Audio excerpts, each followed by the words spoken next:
I am Ilger. Today, I am going to talk about the novel, Beloved, by Toni Morrison, who was an American novelist, editor, and professor. Toni Morrison was born on February 18, 1931 in Lorain, Ohio, and passed away on August 5, 2019, in New York City. She was one of the most prominent and influential writers of the 20th century and the first African-American woman to win the Nobel Prize in Literature. In addition to writing, Morrison worked as an editor at Random House for many years, and she was also a professor at several universities including Princeton University and the State University of New York at Albany. Morrison was recognized with numerous awards and honors, including the Presidential Medal of Freedom and the PN/Saul Bellow Award for Achievement in American Fiction. Some of Morrison's most famous novels include Beloved, 1987, which won the Pulitzer Prize for Fiction, Song of Solomon, 1977, which won the National Book Critics Circle Award. She also wrote some non-fiction works, such as Playing in the Dark, Whiteness and the Literary Imagination, 1992, and The Source of Self-Regard, 2019. Morrison's works are known for their complex characters, evocative language, and exploration of themes related to African American experiences, including slavery, discrimination, and racism. They often focused on the experiences of Black women, who had been historically marginalized and underrepresented in literature. Beloved was published in 1987. The novel is set in the aftermath of the American Civil War and loosely based on the true story of Margaret Garner, an African-American slave who escaped from Kentucky to Ohio in 1856. When Garner was recaptured, she killed her own daughter rather than see her return to slavery. This event serves as the inspiration for the central plot of Beloved. The setting of Beloved is in 1873 in Cincinnati, Ohio, and it begins with Seeth, a formerly enslaved woman, and her 18-year-old daughter Denver, who is shy, friendless, and housebound girl. Their house on 124 Bluestone Road has been haunted for years by the ghost of Seeth's baby daughter who died under mysterious circumstances years earlier. The ghost, known as Beloved, becomes increasingly present and demanding, causing tension and fear in the household. Seeth's sons, Howard and Buglar, ran away from home by the age of 13, which Seeth believes was due to the haunting ghost. Seeth's past begins to catch up with her when Paul D., a former slave and old acquaintance, arrives at the house. Paul D.'s presence initially brings comfort and familiarity to Seeth and Denver, but it also stirs up painful memories and traumatic experiences. As the novel unfolds, Morrison weaves together flashbacks and present-day events to reveal the horrors of Seeth's past, including her experiences on a plantation known as Sweet Home in Kentucky, where Seeth and Paul were both owned by a man named Mr. Garner. Morrison describes the Sweet Home as: Sweet Home was not a movie set in which Black women had to wear white gloves while they polished the silver. It was not a sitcom in which the highest moral quandary was whether to say, I lied or I did not lie. It was a small farm. Paradise was a garden. And they did not have to behave like animals. The novel then takes the readers back to Seeth's journey to freedom, and the harrowing experience of giving birth to her fourth child Denver alone in a boat on the Ohio River, after escaping from the Sweet Home. She later reunites with her 3 other children in Cincinnati. The family's happiness is short-lived when her former owner, a man named Schoolteacher, arrives in Ohio to recapture her and her children. The following lines from Part 1 vividly describe the living condition and the feelings of the characters.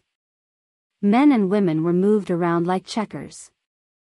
Anybody baby Suggs knew, let alone loved, who hadn't run off or been hanged, got rented out, loaned out, bought up, brought back, stored up, mortgaged, won, stolen or seized. But she could not give up her children, no matter how much they hurt her. Hallie, maybe, because he was a man.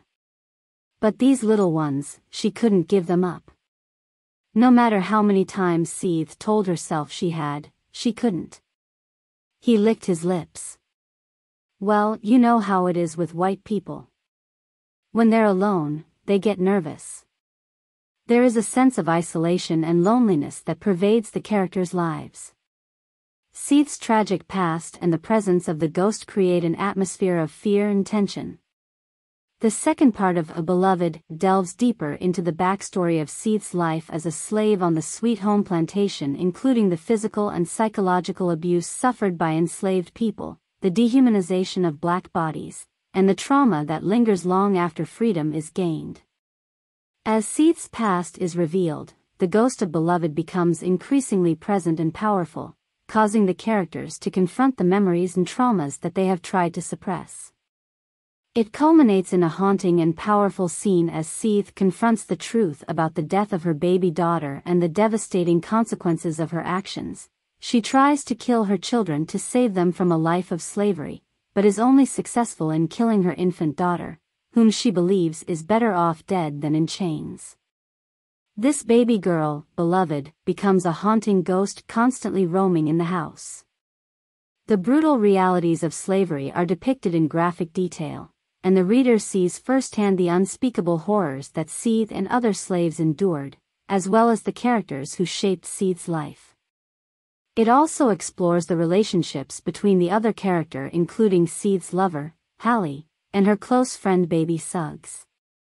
Here are some memorable lines from the second part of the novel. Me and you, we got more yesterday than anybody. We need some kind of tomorrow. They sang it out and beat it up, garbling the words so they could not be understood, tricking the words so their syllables yielded up other meanings. In this here place, we flesh that weeps, laughs, flesh that dances on bare feet in grass. Love it. Love it hard. It's not a story to pass on. It's not a story to make a sentence out of. We were there, we were together.